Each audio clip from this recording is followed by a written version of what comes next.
SciCast. Podcast. Meu filho tem síndrome de Down. E agora?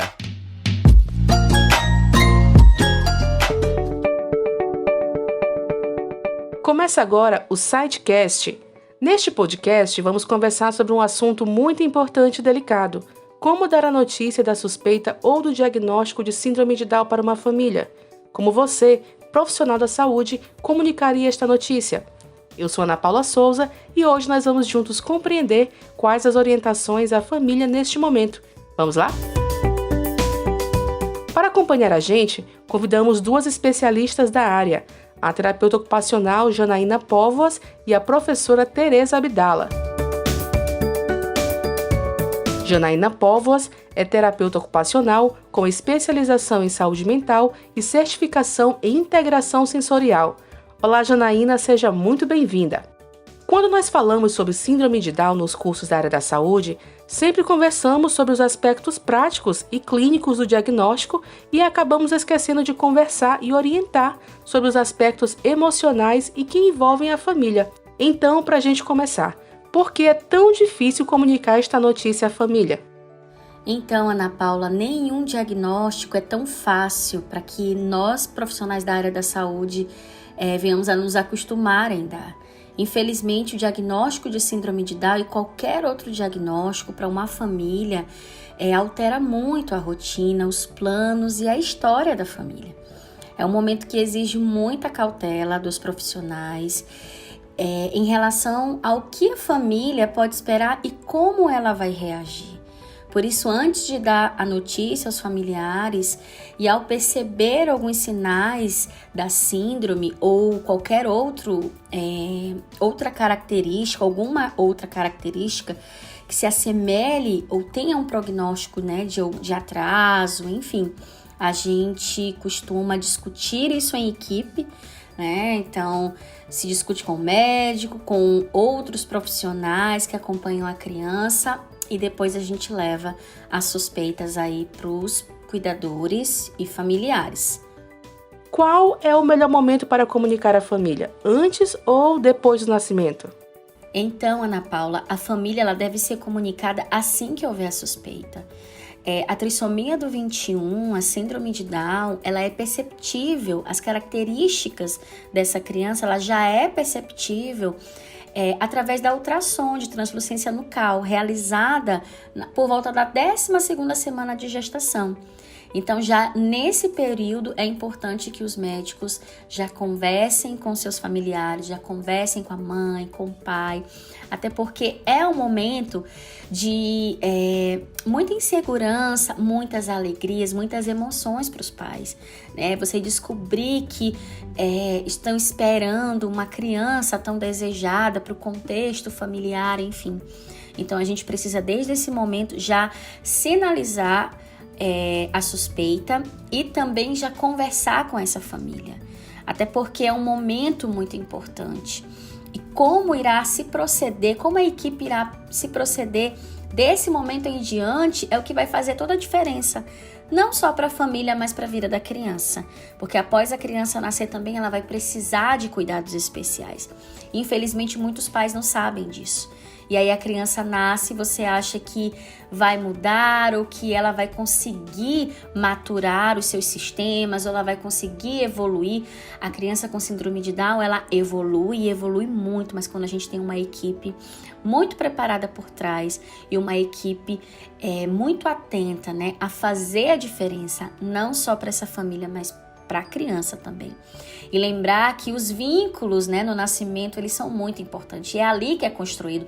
Na verdade, durante o período de gravidez é construído. Então, nesse momento, a equipe precisa estar muito atenta, com muita empatia com essa família e tirando, obviamente, todas as dúvidas e traçando, o caminho, mostrando o caminho que essa família agora vai traçar após o diagnóstico. Existe algum protocolo para esse momento? Bem, Ana Paula, não existe um protocolo definitivo. Cada criança tem a sua especificidade, todo mundo é diferente, Todo mundo tem as suas características.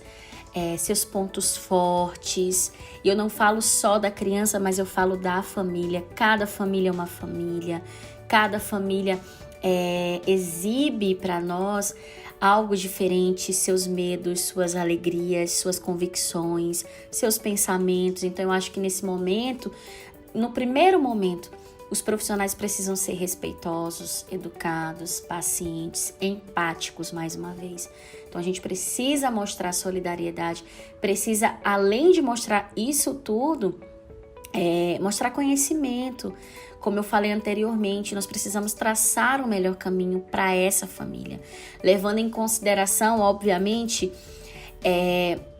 o que essa família sabe, o que essa família entende sobre a síndrome, as questões financeiras desse lar, enfim, tudo isso a gente leva em consideração no momento em que a gente está orientando a família e informando dos principais passos para dar com uma criança com diagnóstico de síndrome de Down.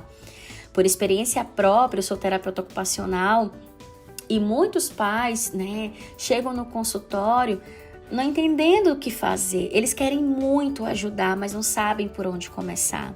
E é nesse momento que a gente mostra o nosso diferencial, que a gente mostra que a gente está ali para orientar, para se fazer presente, para, de uma melhor forma, traçar um plano de tratamento, um plano de intervenção que não vai ser centrado só na criança, mas é centrado na família também.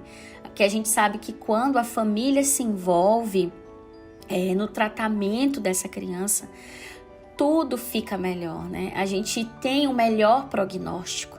Então é muito importante a gente dar toda uma atenção e mostrar para essa família que existem muitas possibilidades dessa criança evoluir com uma boa equipe, com pessoas disponíveis a ajudar. Então é muito importante mostrar isso, esse apoio inicial, esse apoio no meio, no fim, e sempre pensar, que nós estamos ali, profissionais da saúde estão ali para dar uma luz, trazer a luz à escuridão, porque um diagnóstico não é tão fácil, ter uma criança especial em casa não é tão fácil. Mas quem disse que seria fácil? Mas tem um caminho muito gostoso a percorrer, um caminho que você pode batalhar pelo seu filho, lutar com ele também, ser presente. Então é muito gratificante, tanto para o profissional, e eu acredito que para a família, quando esse profissional consegue trazer todas essas informações de maneira humilde, conhecendo a realidade da família, não esquecendo nunca que todo mundo ali tem um nome e que está com toda certeza querendo o melhor para a sua família e para os seus filhos. Bem, então eu acho que a gente pode resumir em 2 palavras: sensibilidade e empatia, certo? Com toda certeza, Ana Paula, sensibilidade e empatia são ferramentas essenciais no cuidado e na atenção à saúde. Então, nós, profissionais da saúde, lidamos com vidas, nós lidamos com histórias, com pessoas que têm um nome, que têm toda uma bagagem. Então, se colocar no lugar do outro é a melhor forma de exercer um bom trabalho.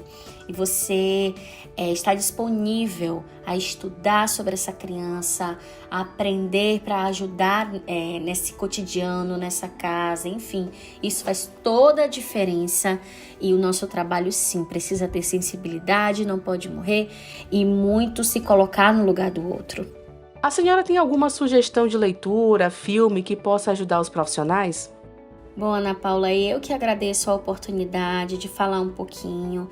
E eu quero deixar como sugestão o Guia do Bebê com T21, de Roberta Isa Mustache, Patrícia Salmona, eu acho que é mais ou menos assim que fala, que mostra o olhar da mãe e do pai de uma criança com T21, diante do diagnóstico. Eu acho super interessante a gente procurar, principalmente, essa vivência, outras pessoas falando da experiência de ter uma criança com síndrome de Down em casa, Então é super interessante a gente buscar por esses materiais. E é um guia, então são atividades sugestivas, então tá toda uma orientação de práticas do dia a dia. Isso é importante para uma família. Deixo também uma outra dica, né, de pesquisa sobre o assunto, que é o blog Movimento Down. Lá também tem muita dica bacana, vale a pena conferir. Muito obrigada, Janaína Póvoas, ela que é terapeuta ocupacional com especialização em saúde mental e certificação em integração sensorial.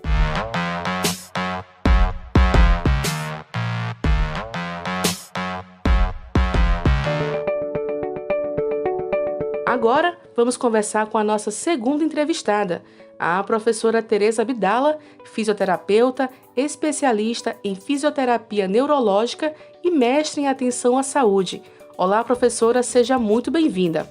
Olá, Ana Paula. Olá, alunos do SiteCast. Para mim é um prazer estar aqui conversando com vocês sobre um tema tão importante como a síndrome de Down. A gente conversou com a terapeuta ocupacional Janaína Póvoas sobre o momento da comunicação em termos de postura, do que é importante o profissional da saúde saber para comunicar a suspeita ou o diagnóstico com sensibilidade e empatia. Após o diagnóstico, os pais se perguntam: e agora? Então, professora, como responder a esta pergunta? É verdade, Ana Paula. Esta pergunta realmente é muito comum. Mas o objetivo dela é entender quais são os caminhos possíveis e o que pode ser feito para promover qualidade de vida e auxiliar no melhor desenvolvimento desta criança. Nós, profissionais da saúde, temos que entender que nós somos a bússola que irá guiar esta família com orientações precisas e efetivas. Em cada fase da vida, precisamos entender e perceber quais são as necessidades desta criança. Isto é fundamental para um processo de reabilitação de sucesso e uma vida com maior qualidade e participação. Qual é a primeira orientação que deve ser dada aos familiares em relação à saúde do bebê com síndrome de Down? Sem dúvidas, Ana Paula, a primeira orientação que nós devemos dar aos pais é em relação às características da síndrome.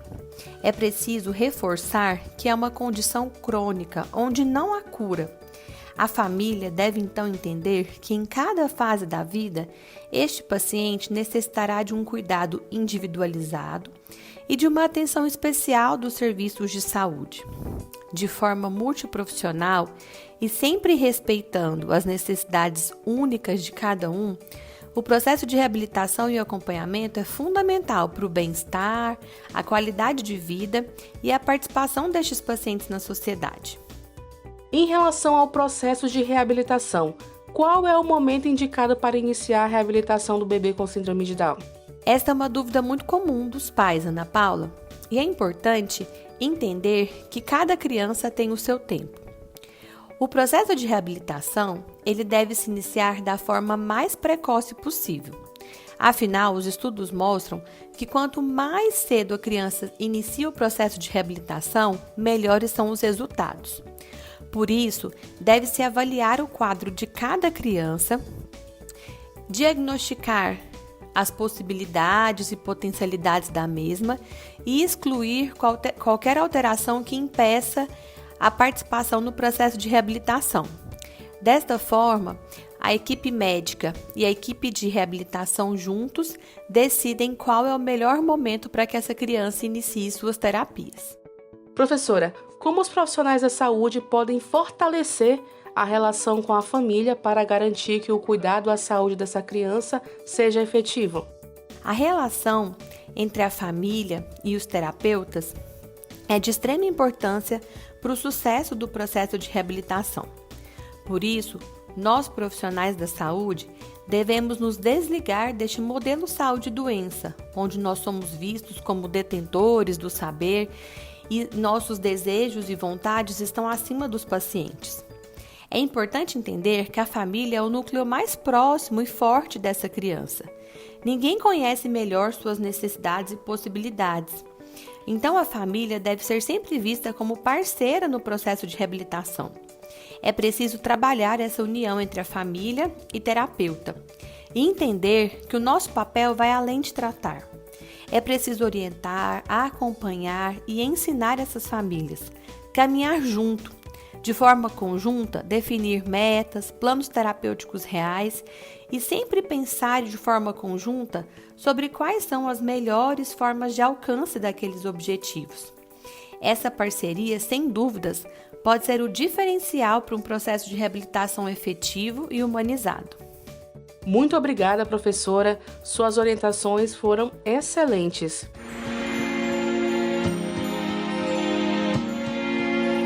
Bem, pessoal, por hoje é só. O SiteCast chegou ao fim e esperamos que este material colabore para a sua prática e que, caso você tenha que passar por este momento, as orientações dadas aqui façam a diferença. Até a próxima!